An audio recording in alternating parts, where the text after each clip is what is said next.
Did you know there are 7 core videos that every company needs in their roster? If you don't know what they are and if you don't have them, today's video is going to walk you through all of them. Number 1, explainer videos. You know what your company does, but most people do not. This is where you need to think about the curse of knowledge. What are the things that you know about your company in detail that your customer or other businesses or other partnerships don't know about as well? When you do an explainer video, you really need to keep in mind breaking down to the bare basics. Go down to what your company does, why they do it, and why a customer should buy. If you were a customer just coming onto a website, a landing page, whatever, and you had 120 seconds to figure out what this company is about, what is it? That's your explainer video. Really keep in mind here that an explainer video is an introduction to the company. You don't need to go into a lot of depth. So I see this a lot, especially when I work with aerospace, medical, and tech. Those are my 3 specialties. You guys go all the way into detail about the nitty-gritty things that customers just don't care about. For example, when I used to work with Microsoft, we would take the Bing Maps projects and I would condense them down into 2 to 3 minute videos to send to Redmond so that stakeholders, investors, and C-suite understood what we were doing here in Colorado. This was great, and it works equally well for customers. You should be able to say in very, very simple terms what you do, why it matters, and why people should buy. Those are the 3 key things. Next, we have pitch videos. Y'all are still using PDFs and PowerPoint presentations to pitch, which is crazy. There is a modern way to do it that is so much more impactful, and I've used it to close much bigger deals than any slide deck could have ever done. Because a lot of times when you go into a pitch room, you have a very short period of time to get somebody's attention. You need the stakeholders, the investors, anybody who's going to become a partner to know what you do, kind of like the explainer video, in 120 seconds. If they are confused at all about what you're pitching, they're not going to buy. So the benefit of a video is it's an icebreaker. You can use graphics, you can use animation, you can use live stuff if you want. It doesn't really matter. The point is to make it exciting and get the point across. Also, if you've never pitched before and you're really nervous and you suddenly have to stand up there and be like, "Hi guys, I'm Sydney. This is my idea." I mean, it can be really difficult, right? But if you come in and you're like, "Hey everyone, I am from X company and this is my pitch. We're going to kick off with a short video." And then you play the video, that buys you precious time, the precious 2 minutes to see everybody's reaction. When you play music and have graphics and other things like that, it sets the tone immediately for what the pitch is going to be. If it's super professional, if it's like a tech company that's about curing cancer, you can have that really emotional feeling within your video. You can play somber music. You can show testimonials from actual patients. You can show the product in use. That allows the people watching the pitch to know what the product looks like, who are the customers, what is the tone and attitude and mission of the company, what the point of the company is, and you can even throw numbers up there, what the benefits are. And also, most importantly, during the time that they are watching the video, it buys you time to calm down. If you're showing your video and people are frowning, you might be like, "This is not going well." And you can prepare yourself for that. But if you start talking and, they start off like they're listening and then you just see their faces kind of fall, it's really difficult to pivot in that moment. So pitch video is high impact, buys you time to get the temperature of the room right off the bat, set the tone for the room right off the bat, and it's just really exciting. Rather than leaving, like little paper sheets or booklets with them, which is super outdated, you can just leave a neat little card with the QR code to the video and leave them a copy of the video. More likely, they're going to share that video with other people who might be an investor with them, or somebody where they're like, "I know a guy who this is a perfect fit for." If they share a video, that means they don't have to be present there for you to pitch to them again. They can just watch the video, see if they're interested, and then they can call you. Stop making slide decks. Stop making PDF booklets and flyers, and we got to move towards the pitch video. Next up, we have company culture and recruiting videos. I can just hear it and see it in the comment section, the whole, "Sydney, I'm not going to spend $5,000 to recruit somebody that I pay $60,000 a year for." And you are incorrect. Outside of the pitch videos, the recruiting video might be the biggest return on investment. Why? Let's take a look at some numbers from the Department of Labor. Hiring poorly costs you 30% of the first year's wages, averaging across the United States a $17,000 loss for the company per person. Hiring right the first time is crucial, and having the right recruiting video will attract the correct person, set the tone for what the job is, make sure that the job and the person that you're hiring is a good match, making sure that they understand what the expectations are before they come on board with the team. That way there are no surprises. Is it worth spending $5,000 or so on a recruiting video to save $17,000? Yes. In that case, spending a little more extra time, doing something extremely professional and spending $10,000 to $15,000 on a recruiting series of videos, that might save you as much as $100,000. This is not meant to be like some silly, like, here's our company and we give pizza on Friday. It's not meant to be that. It really is to set the tone so that when people come in, they know what to expect, right? Right now, the job market is a little crazy. Thousands upon thousands of people are applying for the same jobs.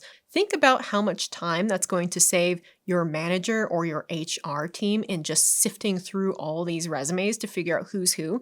And now you can use that for social media posts. You can use that for press releases. You can use that for a whole bunch of stuff. So it's not just a one-time thing. It's a recycle thing. Next is testimonial videos. Listen, I mentioned this before. What are we not going to do? We are not going to be narcissists and talk about how great our company is.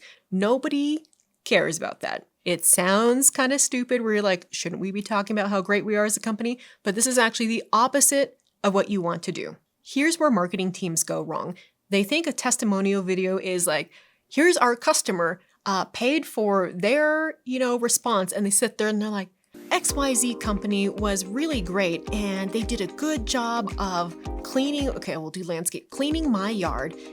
Yes, I would definitely hire them back next year. And then company logo. What are you doing? Don't do that, please. Please don't do that. Feels very inauthentic. Nobody knows who this lady is and they don't care. So what you need to do is use testimonial videos to build authority, build trust, and again, customers, just like with the explainer video, they want to know what's in it for them. People have awful attention spans these days. You need to immediately show the before and after. And I think it's the lack of knowing how to tell a story. Again, if you just plug this into ChatGPT, it's going to spit out something really generic like that. Don't do that. So when you tailor it, you need to get authentic feelings out of people. Some of that is directing. My job is a director, and so some of my role is to pull that emotion out of people and to get them to be very free-spirited and honest on camera. It takes a little bit of an art to doing that. You can't just ask them questions because then it's an interrogation or an interview. So there is a little bit of an artistic process to that, but once you get it, it's legit. Number 5, educational videos. Not to be confused with the explainer videos. It usually happens when a customer has already onboarded with you and now they're waiting for further instruction. So for example, I have it around here somewhere. Let me find it. Oh yes, I have it right here. Okay, you get a piece of furniture that you have to put together. What do you get? You get a flimsy little piece of paper. These instructions were so difficult on this particular thing that I was putting together that I did it wrong and I had to take it apart. Wouldn't it be great if you could just show a video walkthrough where somebody sits there and walks you through the entire process of how to put the thing together? I would have rather have watched that because I was watching YouTube videos while I was trying to do it anyway. It would probably take an hour to film. It doesn't have to look fancy. And that would have been so much better customer service. Rest assured, I'm never buying this piece of furniture ever again. I mean, maybe now that I know that mistake is there, but when I went online, everybody said the same thing. So clearly everybody's having the same bad customer service experience. That would mitigate a lot of those problems. I guarantee it. There's also a little bit of exposure benefit to this. Let's look at HelloFresh's YouTube channel. This is such a missed opportunity right here. It is cooking. How cool would it be to have a YouTube video where the educational videos are, let's cook this one meal box together. You could get a whole bunch of touch time with your clients and your customers if you just made an educational video. If they walked through it, that's 1 hour of time spent with you just learning how to use your product and making it a fun experience. If you threw some personality into it and made the educational video very entertaining, like edutainment video, I have a feeling they would do so much better. It is your chance to become closer and get to know your customer. It's probably the biggest one. It's the number one thing that I sell right now, alongside the next one, which is number 6, training videos. This is the exact same thing, but instead of direct to the customer, training is going to be more internal. Same with the recruiting.